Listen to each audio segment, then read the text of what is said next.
Hola, hola, hola, hola.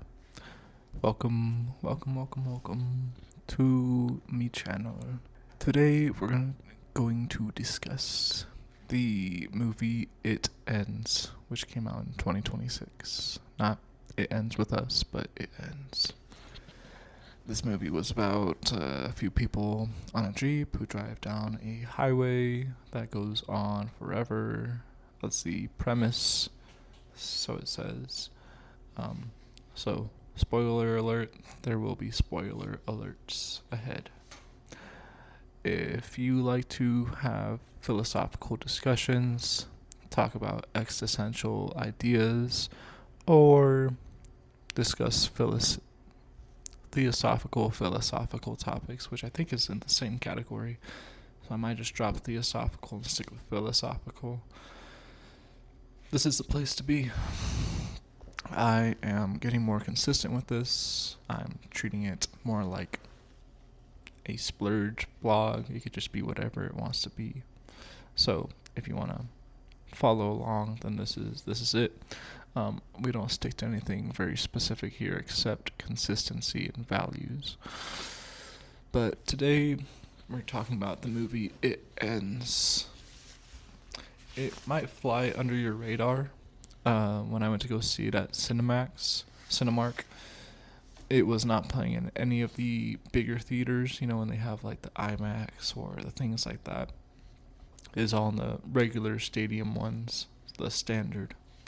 So I presume it's probably not going to be like a huge hit. But that's not me predicting the weather, I'm just saying that's just probably statistics. Anyways, it's a nice little indie film. I love indie films. I love indie films to see what other little underlying studios are cooking up. And with this one, it was pretty nice. It was good pacing. It was steady. It was consistent all the way through. It didn't feel like it had any when it felt like it was slowing down, it would just pick back up gradually. Pretty good, you know. And you're supposed to feel that drag, that kind of, well, this is dragging on. And that was the topic of the movie. It's like it was continuing on and on and on. And what was taken out of it was it mainly follows the Asian protagonist. That's really who it follows, and you can kind of tell with his careless attitude and his friends who are all going through their own feelings. So it starts out with 4 people, which is funny because like in the trailer I thought it was only 3. So it threw a wrench in my perspective of it when it started out. I was like, oh, there's 4 people, not 3. Okay, cool. I like to be misled. So it starts with 4 people, and they get onto this road. And when they turn onto this road, they realize that it doesn't stop. At first, they hit a bush wall, and then they are like, well, how this happened? We didn't really make any turns except one U-turn, and we're just going back the way we came. So how did we run into this wall? So then they have to turn back around and go down the road. So there's no explanation on how the road came to be. It's more like a paradox, kind of like the back rooms. You kind of like no clip into it, and then you're just stuck there. So you're there, and naturally your instincts are, why is this happening? Where are we? You're trying to come up with a logical explanation. And this is where I was riding with the Asian dude. Like, his thought process was my thought process, which I feel is understandable. You're looking at it, it's a puzzle.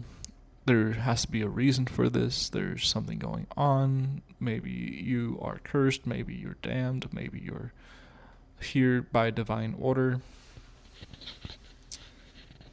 And none of those things are ever confirmed. But as the road goes on, you notice in the beginning that when the people raid the car, spoilers, we're going to go spoilers from this moment forward.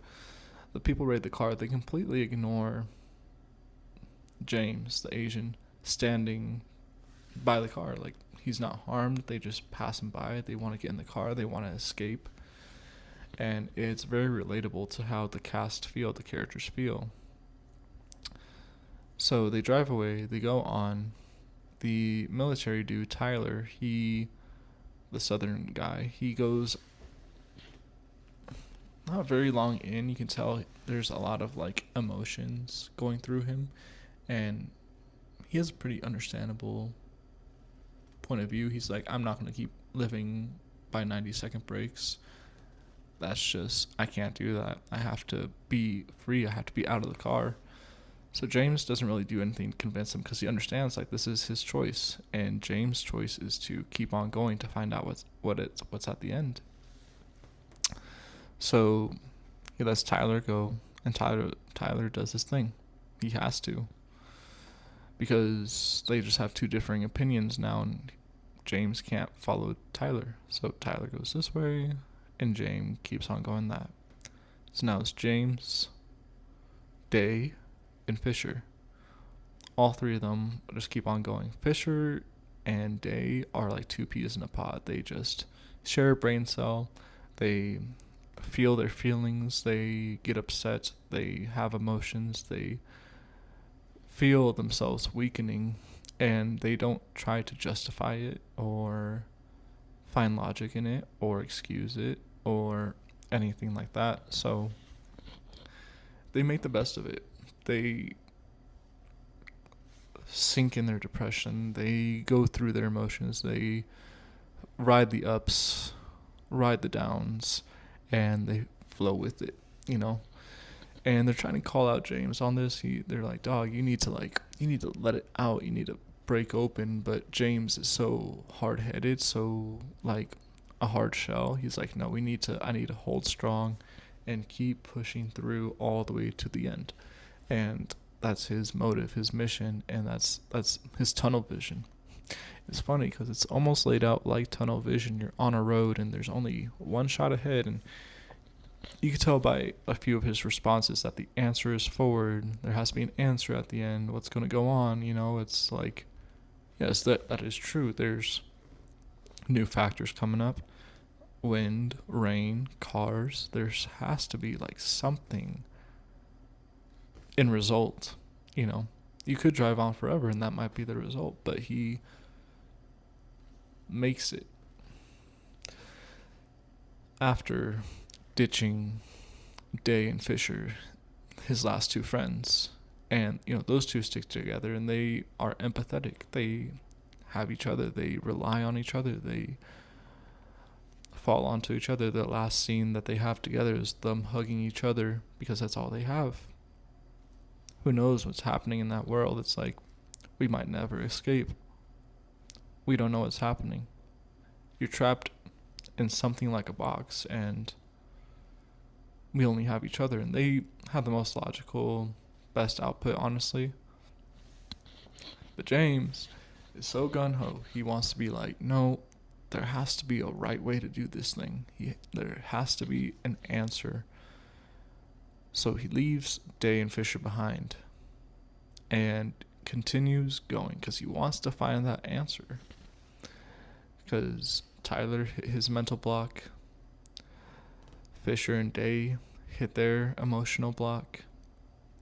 And so he's all that's left, and it's just, he's the last thing pushing himself forward, and he has to. He has to know because he's just wired that way, you know. You kind of pick that up from his character. It has to line up. It has to follow through to get a result. And that's understandable. That's understandable, especially for someone whose brain thinks that way. So what happens? He makes it all the way to the end. As the title claims, it ends. It does. And, you know, me riding along with this character personally, I was like on the same track as James. I was like, okay, there's new factors. It's like a puzzle. Is there a solution? Is something supposed to be solved? Is maybe this thing or that thing? All I have is this anomaly, which is a car, and it drives. It's the only thing that's on, and I can continue keep on going this way. So what happens? He makes it to the end. It says, "Road ends."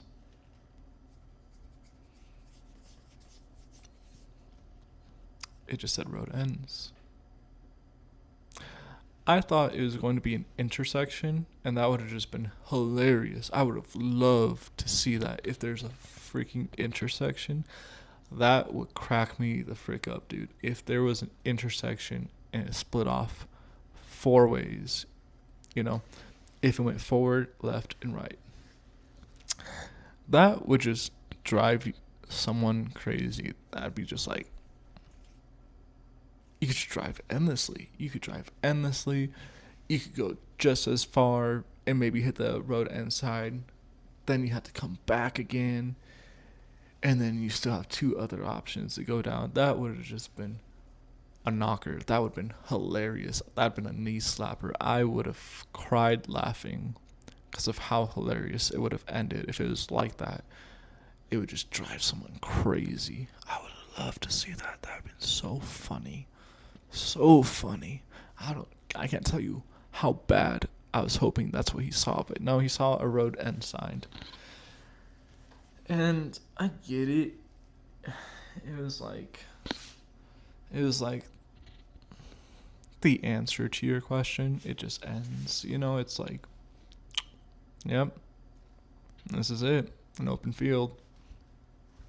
It's just here. Here we are. This moment. Here it is. It really humiliated him, humbled him, and brought him back to this moment. And in that moment, it was really when he was eating the Cliff Bar that you saw him reminisce about the good things that he felt, and you felt it through that Cliff Bar, funny enough. And he eats the Cliff Bar and it tastes good, but in my mind, the way I saw it is like, that might taste good, but it's probably not as good of a friendship as he had with his previous passengers. It can never replace the bonds that he just dropped off, because he was so gung-ho about going straight through that he didn't stop with his friends. He didn't confide. He didn't resolve. He didn't really open up. He wasn't patient with them. I get it. I want to say I'm the same way. I want to figure out what the result is. But I mean, you could have stuck with Day and Fisher, and they would have been like, yo, we could stay here a week. We could leave the car on. We could all just chill, go walk in the woods. But that's too risky because somebody might take the car. But Day and Fisher weren't having it. So it is a mental separation. And you have this view and they have theirs. And you're going to stand on your ground as they do theirs. So I get it. But in the end, you did lose them. And I guess you arrived at your... It was honestly an ego death. It was an ego death. You realize maybe your ideas aren't all right. Maybe you're wrong. Maybe you're not doing it the right way. Maybe you're missing the point, So what he does and what I was thinking was, you just drive back on the road. I'm like, is there going to be a road end sign if you go all the way back? Or are you just going to hit that wall again? Maybe. Are you going to see the crazies? Is it going to be different results? Who knows? And that's what James does. He drives back and he just says, I'm coming. And he is humbled. He is humiliated, but he takes it as himself. He still goes forward and tests his factors. He goes down the road. He's a bit more present. He's just a bit more here. He's a bit more loose. He's a bit more let go. He finally screamed, and he's driving down the road, and you could just see the shift in his personality when he drags a guy from the woods who's just lost all hope and puts him in the passenger seat. The guy's just there, Like, I can't imagine how long. He's there, and, James does what the rest of them were doing, finding presence in the moment, being present in the moment. Especially Day and Fisher. I don't know about Tyler, he was a bit like in and out of it. He was doing push-ups and exercises and really trying to tap in, and he really did, find present in the moment first, I suppose, in his own way. But James really had the revelation. He really saw past himself and picked up the guy, asked the same question that was asked in the beginning. Who would win?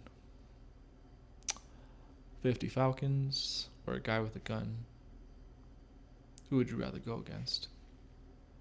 Or no, yeah, he does say who would win. The guy's like, probably 50 Falcons. Where in the beginning, he disagreed heavily and he was just like, gun-ho, nope, that can't be. But thought about it. He's like, you think? He just opened himself to the guy. He wasn't trying to shoot him down. He wasn't trying to shut him up. He wasn't trying to out-logic him, out-philosophize him. He wasn't trying to do any of those things. He was just, that's a way to look at it. That is. The funniest part was I went to a theater on my own, which I do quite often. I'm just not going to wait for somebody to have a good time. And I walked out of that thing and I was really present. I walked all the way back home. I was just so grounded. Like, any thought I had, I had like a Buddha moment, and the thoughts were more like a storm around my head. It's just like, this is a thought, and I just felt like detached from it. It's kind of hard to explain, but it's like, man, I'm just really here, walking down the street, feeling my feelings. I don't gotta stand up straight. I don't have to be proud of what it was a hard movie. It was an existentially dreadful movie, and I loved it. It was great. I rate it a 9 out of 10, 9.5 out of 10, 9.9 out of 10. Somewhere up there for sure is nearly perfect. I would have done that intersection thing just to F with the audience.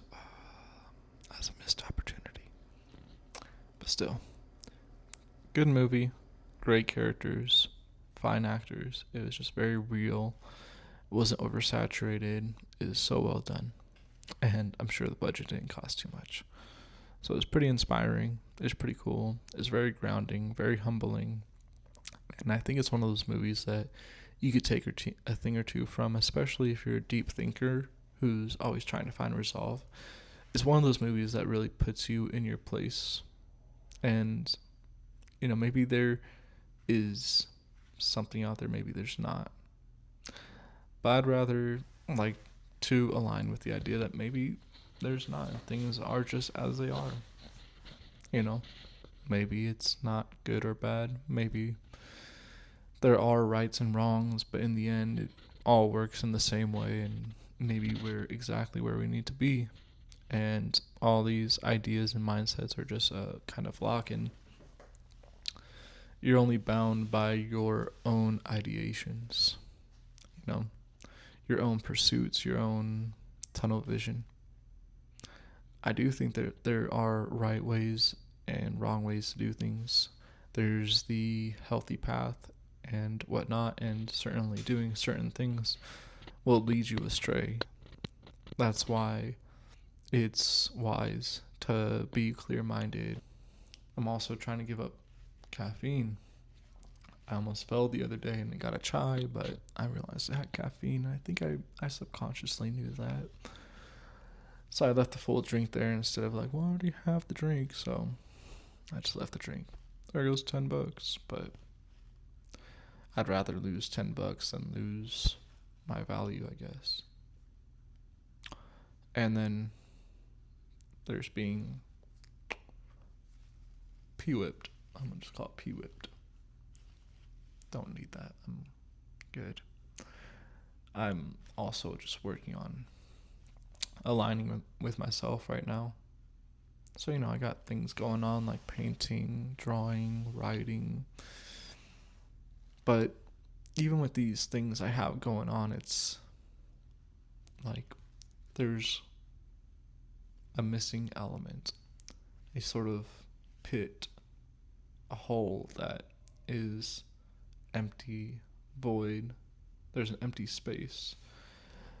So I got back home and I saw my neighbors, and I kind of had a James moment with the passenger he picked up, and I just listened to them. I didn't try to stand by my views or stick to my viewpoint or anything like that. I just listened, and they talked about drag and Nazis and Minecraft and anarchy and things like that. And I didn't try to, I just was there and it was like, oh no, I don't talk about that. Oh no, that makes me uncomfortable. Oh no, I think that you're wrong. No, it's just hearing you. It was probably the most present and relaxing thing I've done in just a while, and that's all I had to do was just listen to them. I just listened to them, and I was just there and knowing them. That's it. I wasn't trying to prove them wrong or prove my point or interfere. If I said something, it's because it was something being said, a soul thing coming out and coming into words. And I don't want to try sounding smart. I don't think I'm all that smart. I think I have a nifty way of viewing things and a funny perspective and an abstract value. But I don't think I'm the SHIT. I don't think I'm all the jazz, I'm not the orchestra. I'm not nothing like that. I'm not putting myself down in a pity party, but I'm also not up there on the column. I am the column. And a column just bees, it's supposed to be firm. But we're deriving from the point. Anyways, back to It Ends. I was way off the point. It's a good movie. If you haven't seen it, I'd say you should go see it for yourself. And if you have seen it, I'd like to hear your views on what you took from the movie, which part stood out to you, if it spoke to you at all, or if it was just another good movie, or if it was kind of meh, or if you felt like elements were missing. It was the same producer from The Backrooms, so I feel like it was like a Backrooms alternative itself. But that's all I had to say. So, if you liked this video, leave me a thumbs up. If you didn't like it, put a thumbs down. If you like this sort of thing, let me know. Subscribe. It lets me know that you like this sort of stuff, and I want to keep up with it. And I want to really see what I can do with the camera, So we'll see where we go from there. I don't want to put any ideas out there right now. I don't want to speak about something without doing it, but I like to really expand on this equipment. So you have yourself a fair night, a fair day, a good day, anything like that. Take care. Go have a conversation, hear somebody out, and really get to listen to them, hear their view or perspective on a thing, and entertain it, whatever that is, and just maybe you'll learn something new.